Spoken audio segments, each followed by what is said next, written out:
In-game live all access rolls on a championship Sunday at Royal Troon. We're following all the action here with three players at 5 under, shaping up to be a heck of a day, and we'll see who ends up hoisting the claret jug at the end of it. So thrilled for that.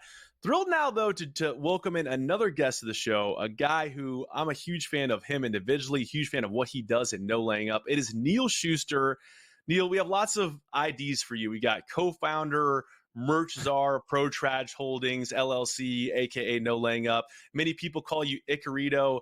Here's the place I want to start, actually, is, first of all, congrats on the little guy, Peter, aka Lil Pete, born on March 16th. I guess he, about 4 months old now. And, dad to dad, know how that goes. I have a little 21-month-old at home now. And I just love to hear, what's the state of the golf game looking like right now? What's the state of dad back? How are we holding up 4 months in? Well, Charlie, thanks for having me. First time, long time. Always love to throw that out there. Dad life is good. My wife and little Pete we call him Mr. Small. They are out in New Jersey, heading back into the city. So I had a nice little morning. I actually got a run in this morning, had some open radio going, which is a delightful experience. Because sometimes on these major weeks, we get glued to the couch and then you almost glaze over a little bit, and I find myself not really focusing on the golf. So it's important to get outside this morning, get some road work in, and then having the open radio. They do a great job with the open radio, so I want to give them a shout out. But state of the golf game, pretty good. I played in a qualifier, actually a MGA amateur qualifier. I came in T30, but I shot 75, which I felt really good about. Solid. I kind of a grindy 75. You got all the college golfers out there, though. I don't have any business being out there. These guys, kid from Princeton shooting 4 under, whatever. Good.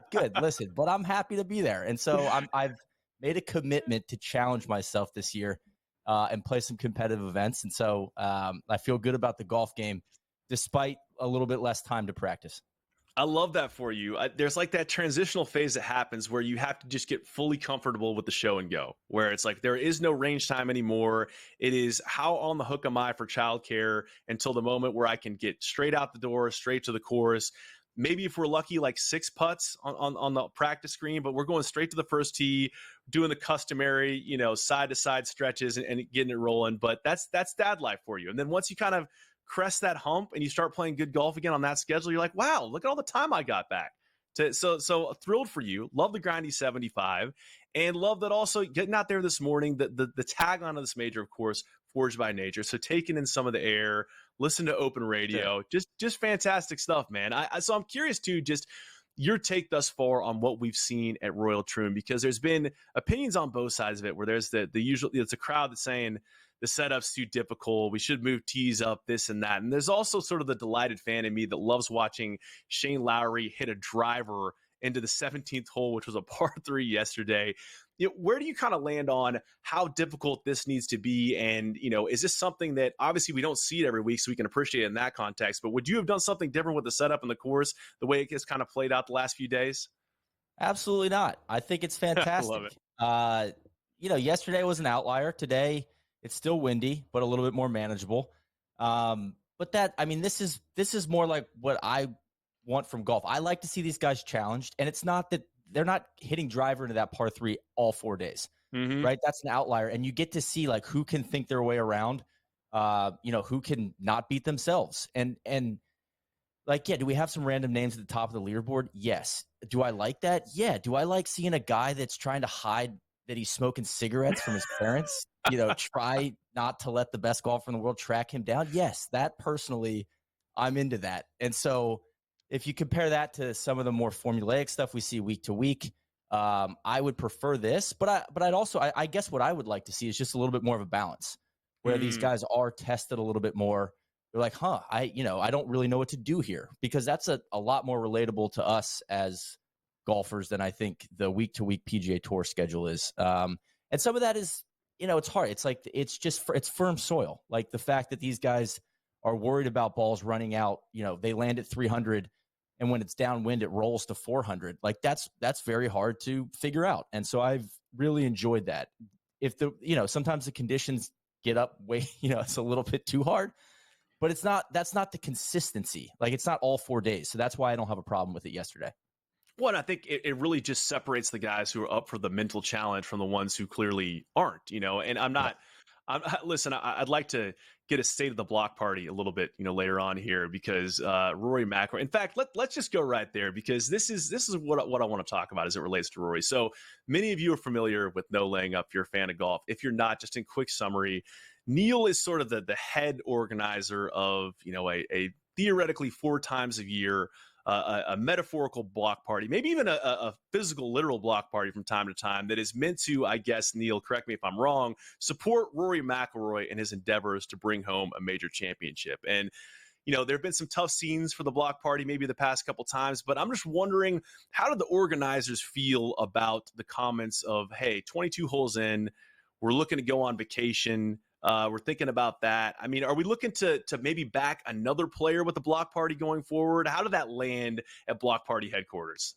Well, we kind of lost control of that bit, and it's been going for 2 years. I mean, the original block, I think the peak of the block party was St. Andrews, and then a rabid dog and Cam Smith kind of ruined the party. Started biting the guests. But I kind of sold, like back at the U.S. Open, I didn't pick Rory. I picked him at Valhalla. That didn't go well. Picked him didn't pick him at the U.S. Open, but DJ did. So he kind of took over, and then he took the bit to like, oh, private equity's coming in. We're going to turn it into a concert festival. And then, that didn't work out. So then Solly picked him this week. So he's running the block party. That didn't go well for him. Candidly, I didn't really love Rory's comments that he was thinking about going on vacation, Friday, but it's kind of the double-edged sword with Rory. I appreciate that, like, he's actually thinking that, and he says it out loud. Did I like it? No. Do I appreciate him being honest? Yes. So that's kind of what you get when somebody is honest and vulnerable. Rory's in a different part of his career. He might not be looking to grind out a top 20. But I think we said it last time on the live show. I think that's what made Tiger so special, is that like Tiger didn't miss cuts. Like, he was willing to grind it out. Like, he wasn't thinking about going on vacation. He didn't care about vacation. So I was a little disappointed in that from Rory, but I didn't feel great about him coming into this event. I feel like the U.S. Open was devastating for him, for everybody. 8 months, we all get to talk ourselves back into Rory at Augusta. I think the golf world is right back where it always is. So I think it all worked out as it should. It's so interesting, because you look at a guy like Sam Burns, who is 7 over through his first 11 or 12, shoots 76 on Thursday, and finds his way back in it. And that's the type of resilience you kind of need here. So it is that sort of double-edged sword of, if you're in the golf content game, hearing a guy say, I was 22 holes in and I was thinking about vacation, is wonderful for us. But just hearing that from his perspective, a little bit interesting that he says that out loud. But yeah, that's Rory McIlroy for you here. So here's what we got. I would also say it goes back to like what I like about the setup and the conditions. There's downside risk. So you can go out, Justin Thomas shot 45 on Friday on the front 9, and he was teeing off in like the 4th or 5th to last group. Right now, then he made triple on the first hole today, so that's not good. But the point is, like, in some of the other majors this year, or week to week PGA Tour, there's not a lot of downside risks. Like, these guys have it pretty optimized. Like, you really got to mess up to make double, week to week on the PGA Tour. If you have it going, like if you're in one of those, if you're in the hunt. Whereas here, it's like, it is very likely that one of these groups coming through 8 is going to make double. And that's awesome, because it just keeps so many guys in it, and we don't know what's going to happen. And I think that's what, I don't know, the British Open to me feels like, or the Open Championship, excuse me, feels like it feels Shakespearean. Like it could be a tragedy. It's serious. It's not like it's not a formula like it is sometimes in the U.S. And so I really appreciate that change up. Appreciate you joining the show, Neil. A lot of fun catching up with you. Hope you enjoy the rest of the coverage today. We have Kevin Clark coming up next.